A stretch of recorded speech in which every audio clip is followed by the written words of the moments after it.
And we're back with the Star Wars tier list video. What is going on, guys? Trench's Fleet here, coming at you with part 2 for the Star Wars tier list. Guys, if you have not seen part 1, be sure to go check that one out first to get some context for this video. This one will be picking up right where I left off in the last one. So without further ado, let's get right back into the tier list. Next up, we have The Mandalorian, the most recent Star Wars thing on this list. And you know what? Mandalorian, so it's kind of hard to place this one, right? Because it's not done yet. But where it is right now, with these first 2 seasons, it's going in the A tier. It's going in the A tier. This, you know, if we were just going off season 1, I'm not sure, but season 2 ramped things up. So first of all, Boba Fett comes back, which is all I ever wanted, was Boba Fett to actually be cool. He goes out like a punk in the movies, you know, accidentally killed by Han. So bringing Boba Fett back is fantastic. Let me just talk about our main character, you know, Mando, Din, whatever you want to call him. What an awesome character. I mean, he feels like just an instantly classic Star Wars character. And then, of course, there's Baby Yoda, or Grogu, I guess we should say, which I think it's awesome that this show really could have easily just been, you know, a very basic bounty hunter type show, but instead it's about this crazy Mandalorian guy protecting this little baby. That's just so Star Wars, you know, but it's awesome. It is very formulaic at times, I think, where it's like, oh, okay, gotta go to this planet, do this thing, meet this person, whatever. But that's just kind of the nature of the show. Moff Gideon is an excellent villain. I'm very interested to learn how he got the Darksaber. Hoping this show will go more towards that Mandalore type stuff, which I think it is. But these first 2 seasons, and I haven't even mentioned the best part, which was the end of season 2. We all know what I'm talking about.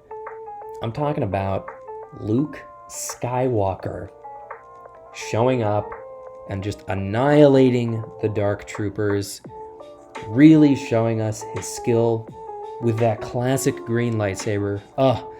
It was so awesome. It was unexpected, yet it made the most sense, you know? And I love that Grogu is now going to be a part of Luke's Jedi Academy. I think this is a great show, and I'm very excited to see where it's going. So, very strong A tier. And next is Resistance. Okay, don't have much to say about Resistance. I haven't seen all of it. I've seen some, but I think I've seen enough to know. I'm gonna slide it into the D tier. Oh man, here we go. I know you guys have been waiting for it. Here we are with the sequel trilogy. Very controversial right now. Get ready for some hot takes. Let's do it. Let's get right into it with episode 7, The Force Awakens. You know what? This one's an S tier for me. This is a great movie. So this was the first Star Wars movie that I was able to see in theaters. I was so hyped for this movie, and it completely delivered. It was familiar but new. It was classic Star Wars. It had the perfect balance of that classic Star Wars action, but also really developing these new characters. The introduction of Kylo Ren, Finn, Rey, Poe, I mean, all these new characters, it made them feel like instant classics among the other Star Wars characters. I really love the role that Han plays in this one. I actually really, I like, I mean, I don't like that he died, you know what I mean? But I like the way that they did it, especially because they kind of revisit that in episode 9. But this one is just, it's a lot of fun. It's a lot of fun, really solid. The lightsaber battle at the end, it's great because you're sort of waiting for it to happen this whole time, and then Rey gets a lightsaber, and it's like, oh man, here we go. This was an awesome one to see in theaters. I still enjoy watching it now. It's great. Okay, now we're really getting into it. Probably the most controversial Star Wars movie of all time. Episode 8, The Last Jedi. Here we go. Guys, please keep it civil in the comments. But that said, before I put it, I'll give some context. Because I used to hate this movie, right? I mean, I was right there with everyone else. If you don't like it, I get it. But I gave it another chance. And now I honestly really like it. I've really come to like this one a lot. This one's interesting because I think what it does right, it does so well. And what it does wrong definitely brings it down some. So let's get into it. I'll go into the negatives first. I think this movie really kind of does Finn dirty a little bit. The reason why I say that is because in The Force Awakens, we see him using the lightsaber, a lot about his history as a stormtrooper. Finn and Rose, it's been said a million times, not too terribly interesting. But I think it's unfortunate because it would have been awesome to have Finn become a Jedi. And I think that's what they were going for, because in episode 9, they're kind of teasing, hey, Finn is like sensitive, with the Force. So it would have been great to get that here and then have him be a Jedi as well in episode 9. I really like what they did with Poe in this movie, developing him as a leader. His scenes with, Admiral Holdo. I like Laura Dern, but not a huge fan of her character in this one. But Luke, Rey, Kylo Ren, they really bring this movie home for me. I've really come to enjoy what they did with Luke. I think it makes sense for his character. I mean, in The Force Awakens, the Luke Skywalker we know would have sensed his friends in danger and come to the rescue, but he didn't. So it completely makes sense. It's like he's cut himself off from the Force, right? Like he used to bring hope to people, and now he himself has lost hope, ultimately because he was trying to save his friends. There's that scene where Luke goes after Kylo Ren, and it's kind of told through different perspectives. I think it makes sense because Luke was seeing what Ben would become. He was seeing the death of, Han, Leia, and just instinctively he's thinking, I gotta protect them. And then that just filled him with so much shame that he thought, you know what? The galaxy would be better off without me. And I think that's a really interesting direction to take his character. Luke talking to Yoda, that's an amazing scene to see them, reunited. Rey and Kylo, they got this weird little kind of romance thing going on now. I think it's really cool how they did the whole, Force FaceTime thing, for lack of a better term, I guess. It's really interesting to bring the villain and hero together and have them have these, sort of intimate conversations. And it brings such an interesting element to the scene in the throne room where they're fighting against the Praetorian guards. Such a cool looking scene. It's this fantastic moment where we're not quite sure what's going on, right? Because Rey thinks that Kylo Ren has turned to her side. Kylo Ren thinks Rey has turned to his. So it's this fantastic, little ambiguous moment where the villain and the hero are fighting side by side, and then they sort of have their reality check, right? So love what they did there. Even when I hated this movie, I actually really liked the scene where Leia, she's not flying in space, right? She's using the Force to pull herself to the ship.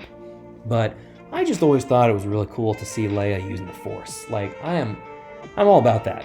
The hyperspace ramming scene, I mean, I may not be a huge fan of Holdo, but she did get one of the greatest moments from the movie. I mean, visually, you know, the sound cuts out, everything sort of converges, all the storylines. And then the battle of Cred at the very end, the speeders kicking up the red dust. Favorite part of the movie is when Luke shows up at the end, because I think he gives us the best example of a Jedi in that moment where he saves the day without resorting to violence. You know, Yoda in Empire Strikes Back tells us a Jedi uses the Force for knowledge and defense, never for attack. And this is the best example of that we see in the movies with the Force projection. And I really like the way that this movie sends off Luke. It would have felt kind of wrong if Kylo Ren or someone were to kill him. You know, he goes off on his own terms, comes one with the Force. I think it's fantastic. You know, I think it's great. Quick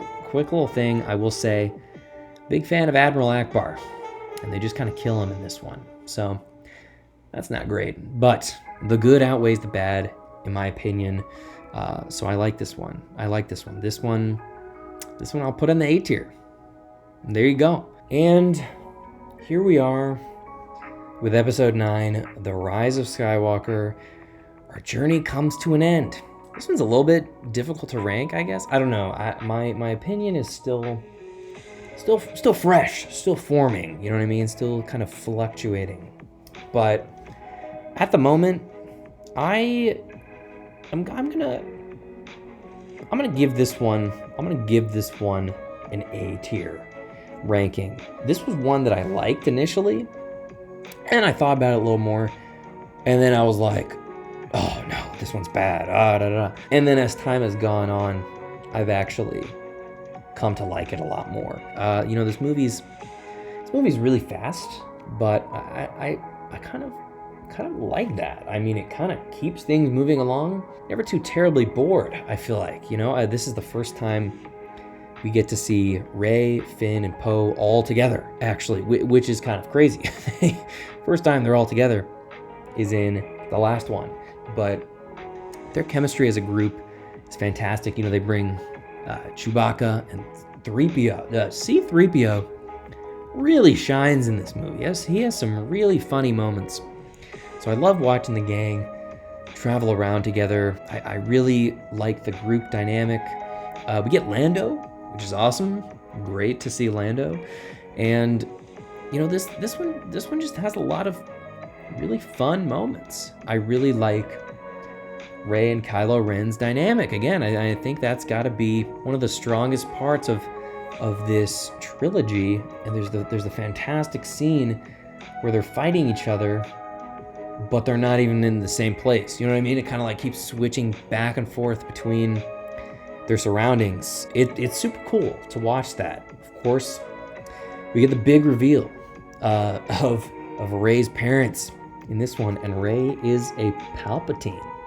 And not gonna lie, I actually like this. I actually think it's really interesting to see a Jedi from the Palpatine lineage. Speaking of Palpatine, I mean, we got to talk about Palpatine himself coming back. I actually really like this.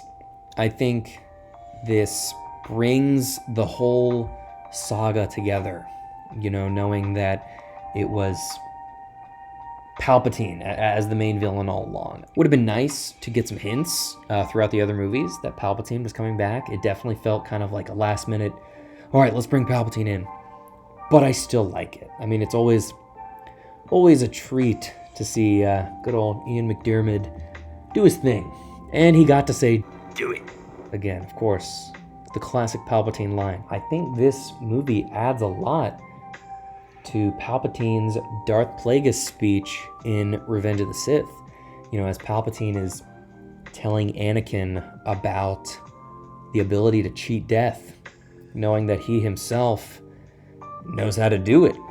I think that's really interesting and ties the saga together nicely. I think this movie is a really nice way to wrap up Rey and Kylo Ren's stories. You know, you have Finn and Poe becoming co-generals of the Resistance, which I think is pretty cool. You know, Carrie Fisher, of course, by this point, had passed away, and so they used what they could. I think with what they had, they did a really nice job sending off Leia and using her death to pull Kylo Ren back to the light side.